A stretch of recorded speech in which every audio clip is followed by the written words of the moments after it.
Up at Noon is brought to you by Thief. Pre-order today at GameStop. Previously on Up at Noon. Brian, great news. Thief is sponsoring Up at Noon this month. What's that all about? What's Thief all about? I mean, you're this thief and you distract people and you take their stuff. I don't get it. Where's my water bottle? Huh. I don't know. Looks like it's missing. And where's that 3DS? What 3DS? And where is my shirt? What's up, everybody? Welcome to Up at Noon. Yes, Thief is sponsoring the show, and if you stay through the end, you'll find out how to win a limited edition Thief sweatshirt, a Thief t-shirt, and a copy of the game on the console of your choice. Now, are you ready for a show of heroic proportions? Yeah! They are. 2014 may have just started, but IGN has already settled on its game of the year, and Up at Noon's gonna reveal it to you right here! Then the husband and wife duo that gave you the Quest for Glory series is here to tell you all about their new adventure game. Yes, Corey and Lori Cole are here for Hero U. But first, news you care about. At a recent Nintendo Direct, Nintendo announced NES Remix 2 featuring Super Luigi Brothers, a mirrored version of the original Super Mario Brothers that actually scrolls from right to left instead of left to right. So in case you were wondering what direction Nintendo is taking their biggest franchises, it's backwards. After 2.5 years of loyal service, IGN's news editor Andrew Goldfarb is leaving us to pursue his next career. Then you all. Thank you. Oh my God. We gotta just stop bringing in homeless people, Brian. To honor him, here is the one and only time Andrew Goldfarb was ever on Up at Noon. That is real. That is from the Start channel. We put him in a toilet. I forget why, but it's hard to believe he's leaving. We always treated him so well. January Jones has revealed she's starring in the upcoming supernatural thriller, The Shuddering. Here is an exclusive first clip. We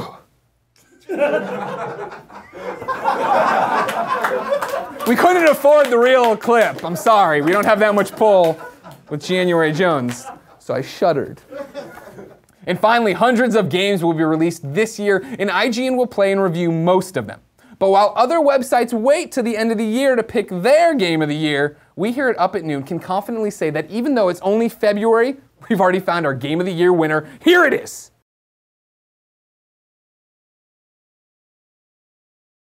When we talk about game of the year, right, you're talking about an experience that changed the industry. When you talk about story and scope and gameplay, that is Goat Simulator.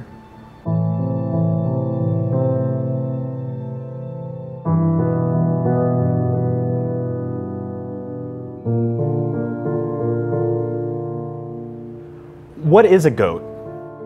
I mean, it's kind of like a dog. It's not a dog, though.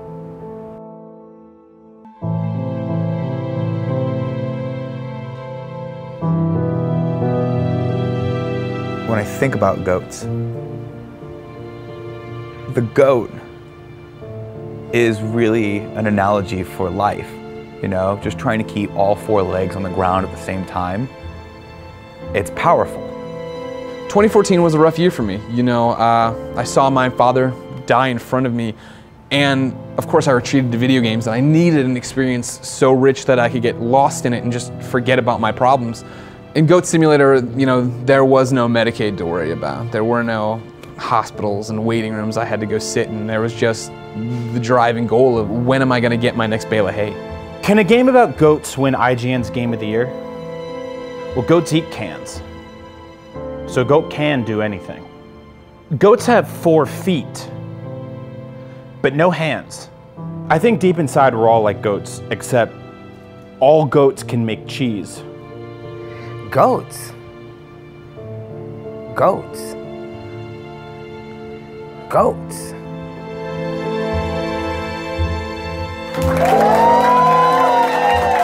Goat Simulator looks pretty great, folks. Man, I can't believe how heroic that goat is. Speaking of heroics, Greg Way! My next guests have been taking gamers on heroic adventures for years, and now they're bringing their talents back to adventure games. Ladies and gentlemen, please put your hands together for the creators of Quest for Glory and Hero U, Corey and Lori Cole.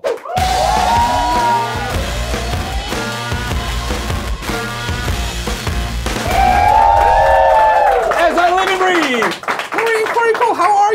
Oh, we're fine. Oh, we're great always. Thank you so much for coming by. Now, don't take this the wrong way. You're not the usual kind of guest I have on Up at Noon. Usually I have this Halo, this Infamous, these flashes in the pans. You guys did Quest for Glory. You are video game legends. What is that like? It's pretty awesome. You're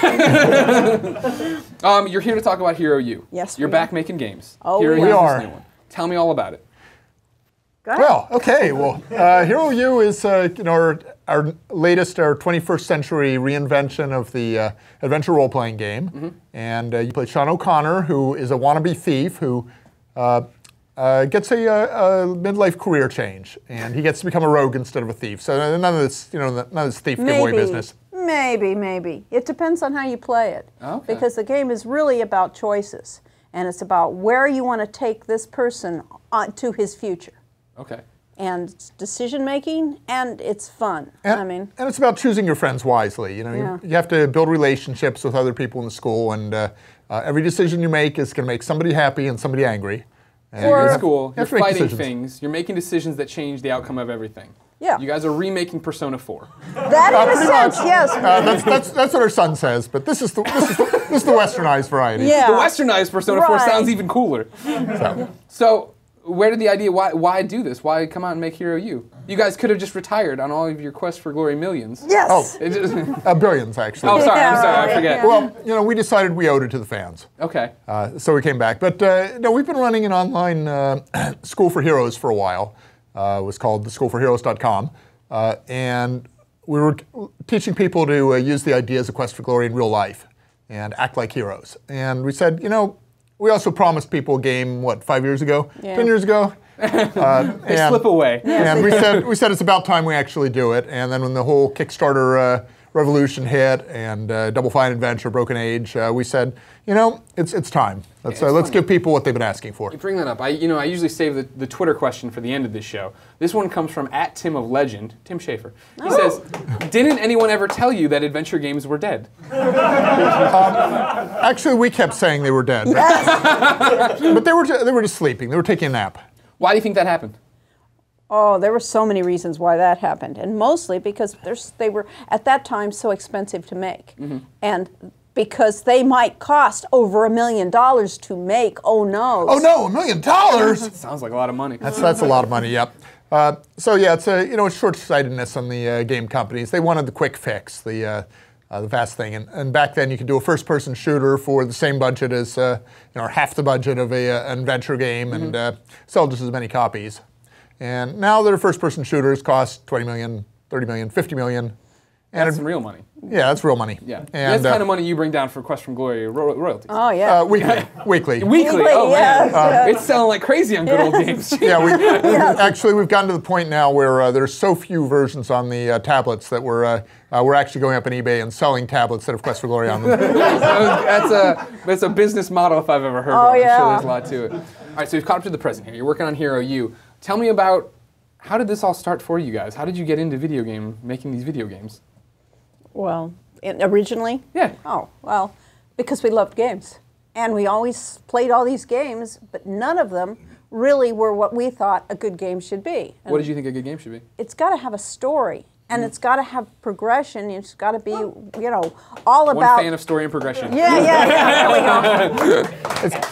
It's got to make sense. It's got to have internal consistency. So Yeah. even if we looked at the adventure games, they had stories, but they were all just like a bunch of puzzles that people threw together. A lot of them. So we said, we can have a story where all the puzzles make sense in the story. And more important, rule number one is the game must be fun. Yeah. And if it's tedious or you're hitting your head against a puzzle you can't solve, that's not fun. And so puzzles should be obvious. I mean, they're not designed to make you have more frustration than you have challenge or that you succeed at something. You've got to succeed to have that fun. So it's also got to feel meaningful. So when you get through a puzzle, we want it to make some kind of change in the game and make you feel like you've actually accomplished something, you're changing something in the world, you're doing something that's important. And that's what we did. Is every puzzle was tied in to a problem that some character had, something that you could do that actually felt like you were doing it for a reason instead of just because somebody put a puzzle in your way. Yeah, we looked at game design from the point of view, what does the player want to do, not what do we want the player to do. And most adventure games at that period of time were designed for guess the designer's mind. And personally, you know, I'm not a mind reader myself, so I didn't enjoy that kind of a situation. Sure. And of course, puns. Of course, puns. Oh, yeah, yes. you guys are well known for that. Yeah, it gave me an excuse to actually make my puns and sell them in a game instead of having people throw me in closets. So when you set out to make Quest for Glory, I'm assuming background in making games your whole lives. This is what you'd gone to school for, and that's what you're experts in. Yeah. I'm a professional teacher. Okay, not a game maker. No, Okay. no. And I'm a professional programmer and game player. Okay. Yes. So what I would games were say- you playing before this? Well, Dungeons & Dragons is the one that really got us into it. okay. And Lori and I, in fact, met playing Dungeons & Dragons. Yeah. That's so awesome. there you go.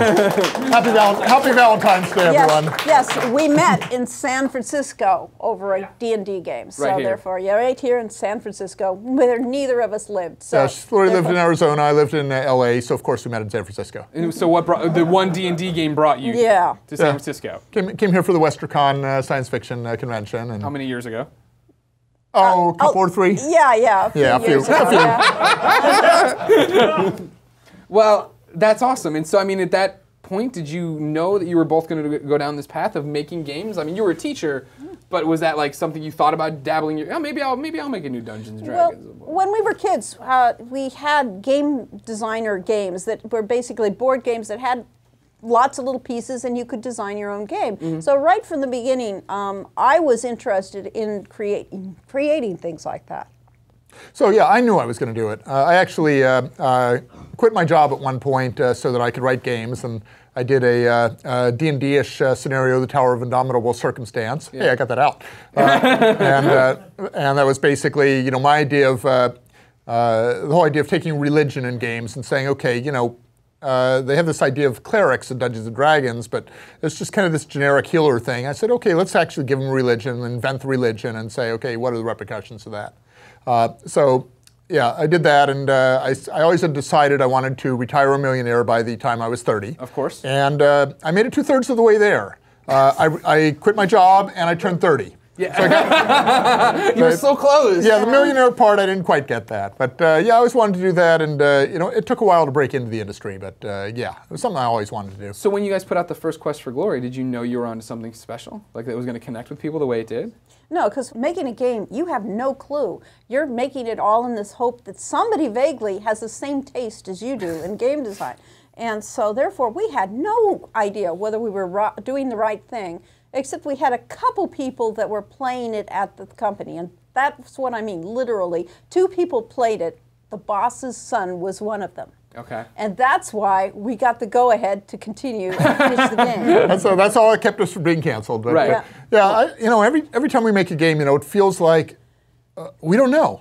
Can we tell if it's any good or not? And until about 2 months before it goes final, and the music comes in, and then all of a sudden the game comes to life, and they say, hey, this really is something pretty special. Because along the way, it looks like a piece of crap.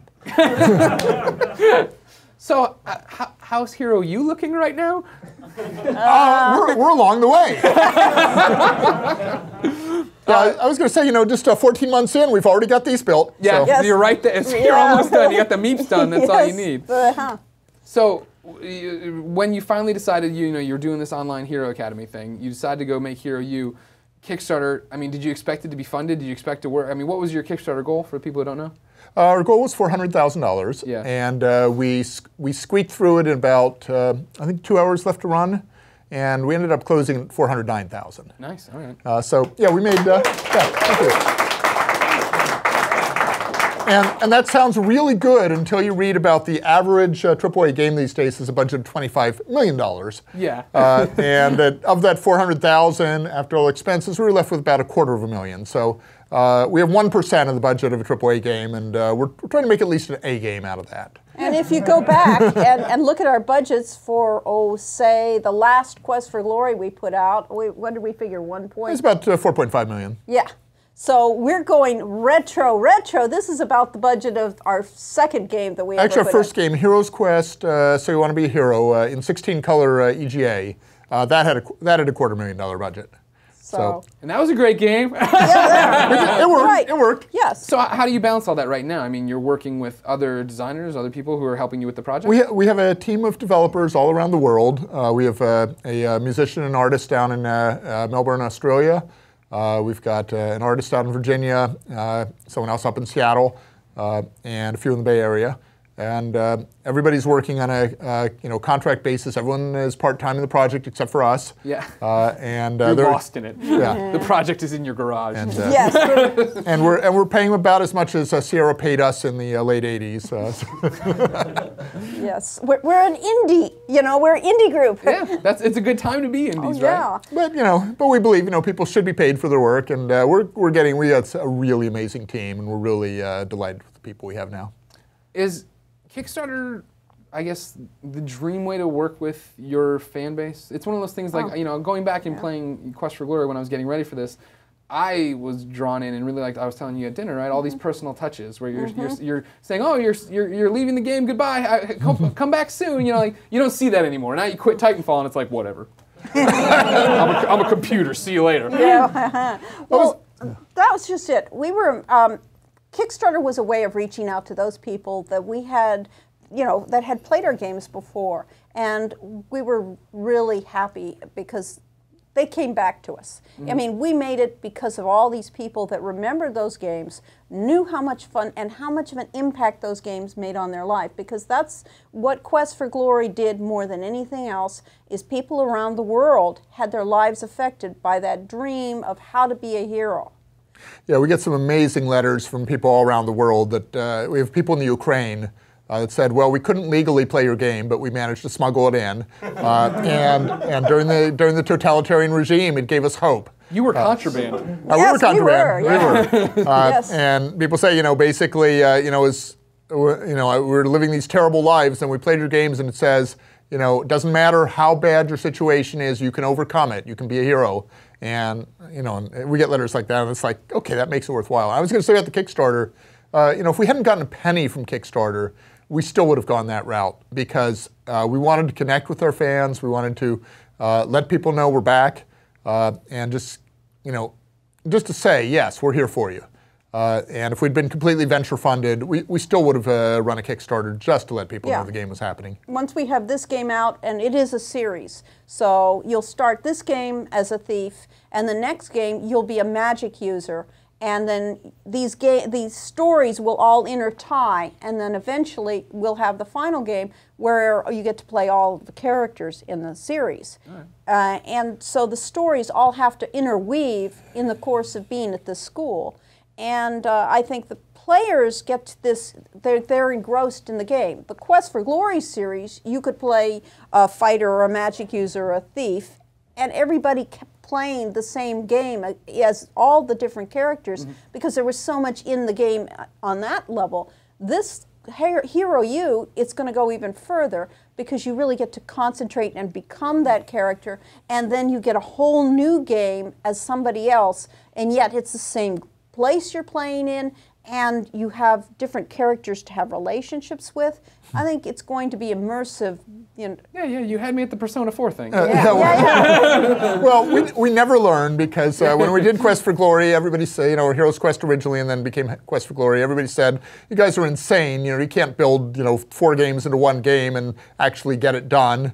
And we were too naive to know that was impossible. Like, so we show did. you. So we did it. And here we are again. Now we're doing a game that we said, okay, we want people to play through all 5 games of this series. We said that for Heroes Quest, and we didn't know that game, that series was going to take 10 years to do. Sure. And the technology was going to change 3 times during that course. So for people now, what can they do to keep up on Hero U? When's it coming out? What platforms? Well, visit our forums, which is www.hero-u.net.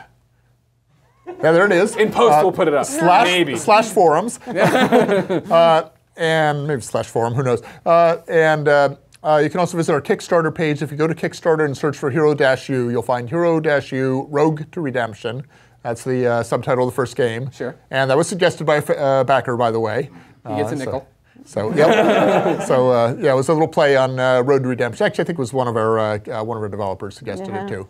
Yeah, it's, had to have some sort of pun in it. And when's it coming out?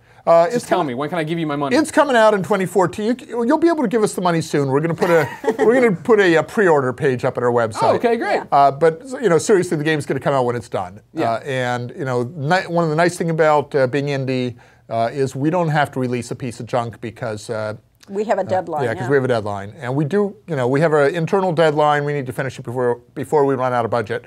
Yeah, it's going to be out this game for sure. Okay. And PC. PC, Macintosh, Linux, and as soon as those are out, then I'm going to look into putting it on iPads and Android devices. All right, and then PlayStation 4, right? I want some trophies. No. Oh, come on, ladies and gentlemen. We're not going to deal with consoles. Thanks. This interview is over. Oh, wow. Lori and Corey Cole, everybody. Thank you to Brian Altano, Nick Scarpino, Pablo, Goat Simulator, Corey and Lori Cole, and you, my audience. If you want to be in that audience, go.ign.com/up@noon for details. As always, Brian and I will be responding to comments the first hour this video is live. But this week, if you come tell us the worst thing you've ever stolen, you'll have a shot at winning a copy of Thief. My theft story? When I stole Brian's heart by stealing his pizza. We'll be back next Monday at noon, but until then, I'm going back to bed, DaveFenoy.com.